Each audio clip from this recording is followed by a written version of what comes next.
দেশবাসী, এরপরে আপনাদের সামনে বক্তব্য রাখবেন স্বাধীনতার অতন্ত্র প্রহরী বাংলাদেশের এলাকায় মানুষের আশ্রয়ের ঠিকানা ইসলামী ছাত্র শিবিরের নরসিংদী জেলা শাখার সাবেক জেলা সভাপতি, শ্রমিক কল্যাণ ফেডারেশনের নরসিংদী জেলা সভাপতি, সদর শাখার সাবেক আমির জগন্নাথ শামসুল ইসলাম তালুকদার।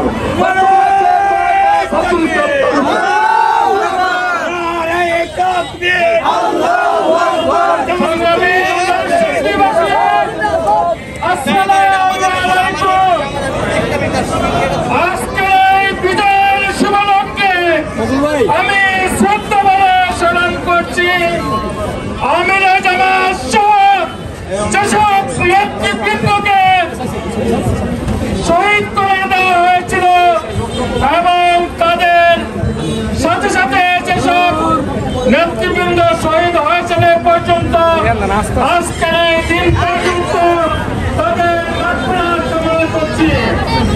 সেই সাথে সাথে দেশবাসীর সাথে কথা বলতে চাই, এই দেশ 2024 সালে যে বিজয় অর্জন হয়েছে, এই বিজয় আপামর জনসাধারণের, এই বিজয় বাংলাদেশে জন্মগ্রহণ করা প্রতিটি নাগরিকের। অতএব এদেশের প্রতি ইঞ্চি মাটি, এদেশের প্রতিটি বিল বিক্রি, এদেশের প্রতিটি নাগরিকের নিরাপত্তার দায়িত্ব এখন জনশিবিরের হাতে এসে পৌঁছেছে। ধর্ম বর্ণ নির্বিশেষে সকলের নিরাপত্তার জন্য অতন্ত্র প্রহরীর ভূমিকা রাখতে হবে।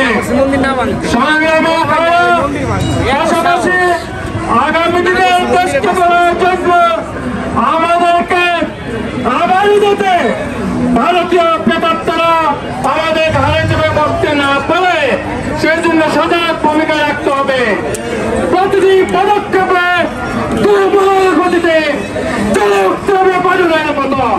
আপনাদেরকে পারবেন ইনশাআল্লাহ। সবাইকে মোবারকবাদ জানিয়ে আগামী দিনে স্বপ্নের বাংলাদেশ গড়ার প্রত্যয় ব্যক্ত করে আমার বক্তব্য শেষ করছি। আসসালামু আলাইকুম ওয়া রাহমাতুল্লাহি ওয়া বারাকাতুহু।